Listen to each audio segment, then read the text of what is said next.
Варикоз не себепті пайда болады? Варикоз кезінде қандай тағамдарды, өнімдерді жеуге болмайды? Бұл туралы білгіңіз келсе, видеоны соңына дейін көріңіз. Сондай-ақ бұл каналда сіздің денсаулығыңызға пайдалы барлық ақпараттар бар. Сондықтан бірден тіркеліп алыңыз. Варикоз ауруы ерлер мен әйелдерде де жиі кездесетін көктамыр және қан тамырдың кең таралған ауруы. Варикоз кезінде көктамыр қабырғасы жұқарып, қан айналымының бұзылуы салдарынан көктамыр кеңейіп кетеді. Көктамырлы қабықшалардың тонусы жоғалып, соның салдарынан көктамыр жолы кеңейіп, көктамыр қақпақшасы деформацияланады. Қалыпты жағдайда көктамыр қан арқылы жоғары қарай, яғни жүрек пен өкпеге қарай жылыстайды. Алайда ауырлық күшіне сәйкес сұйықтықтың барлығы төмен қарай ағатыны белгілі. Адам ағзасындағы қанның төмен емес жоғары қарай қозғалу үшін осы тәртіпті реттеп тұратын көктамырдағы қақпақшалар бар. Олар қан жылыстануына қарай ашылып, оның кері кетпеу үшін қайта жабылып отырады. Қақпақшалар дұрыс жабылмаса, қан бәрібір көктамыр арқылы төмен қарай ағады да, қан жолына бұл қан сыймай кетеді. Сондықтан қан тамырлары кеңейіп, тері астына дөңкиіп шыға бастайды. Мұнда проблема оның сырт көзге сұрықсыздығында ғана емес.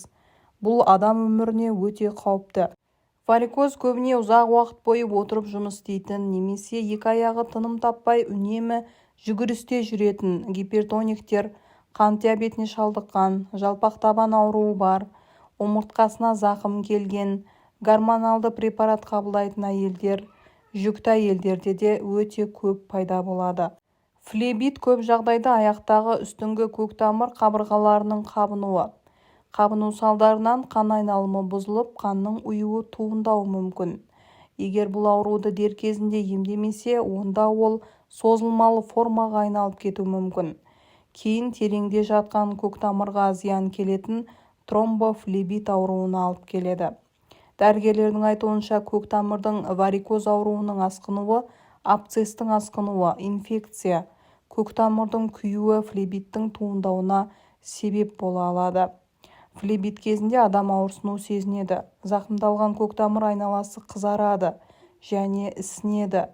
Адамның дене қызуы көтеріліп, әлсіздік пайда болуы мүмкін. Сондай-ақ тромбофлебит, терең тамырлардағы тромбофлебит бұл көктамыр қабығының қабынуы салдарынан қанның ұйып қалуы.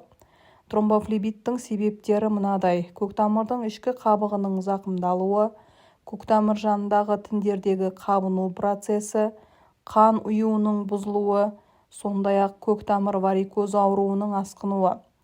Тромбофлебит егде жастағы әйел адамдарда жиі кездеседі. Ол ауырсынуға, ісікке, дене қызуының көтерілуіне, ауру туындаған жердің көгеруіне алып келеді. Сондай-ақ көктамыр жетіспеушілігі. Бұл генетикалық тұқым қуалаушылық немесе аз қимылдайтын өмір сүру режимінің салдарынан туындайды. Бұл дерт көбіне орта жастан асқан әйелдерде кездеседі. Аяқтағы ауырсыну осы аурудың бастапқы кезеңіндегі негізгі белгі. Бұл көктамыр қақпақтарының жармасы дұрыс істемеуіне байланысты қан жоғары емес төмен қарай жылжып бастағанынан белгілі болады. Ауру асқынған сайын көктамыр қабырғалары жұқарып, варикозды кеңею басталады. Аяқ ісініп, көктамырлар анық көріне бастайды. Кейіннен аяқтың тырысуы да болуы мүмкін. Егер бұл дертті уақытында емдемесе, кейіннен көктамырлар бітеліп қалуы және трофикалық мерез туындауы ықтимал. Көктамыр ауруларын қалай емдейді? Варикоз ауруын емдеу тиімді болу үшін 5 қадам жасау керек. Біріншіден, мамандандырылған ауруханаға барыңыз. Себебі көктамыр ауруларын қантамыр хирург-флеболог емдейді. Ем мен профилактиканы тек дәрігер ғана тағайындайды. Екіншіден, аяқтағы көктамырды ультрадыбысты дуплексті сканерлеуден өткізіңіз. Бұл міндетті тексеру көктамырдың жай-күйін нақты анықтауға мүмкіндік береді. Үшіншіден, ұсынылған емді толық көлемде алыңыз. Бұл дәрі-дәрмекпен емдеу, компрессия, хирургиялық емдеу болуы мүмкін. Қандайда бір ем түрін жіберіп алмаңыз, себебі олар кешенді түрде тиімді бола алады.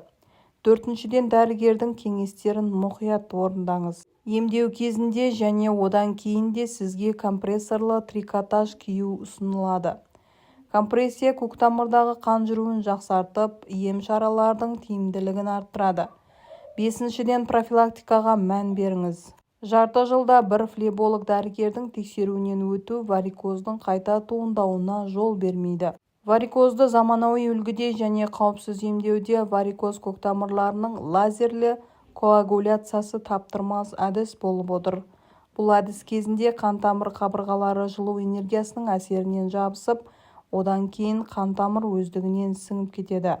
Флебитті емдеу. Көп жағдайда флебит амбулаториялық жағдайда емделеді. Физиотерапия, стероидты емес қабынуға қарсы дәрілер, құрамында гепарин немесе троксивазин бар жақпамайлар, қажет болса антикоагулянттар және антибиотиктер тағайындалады.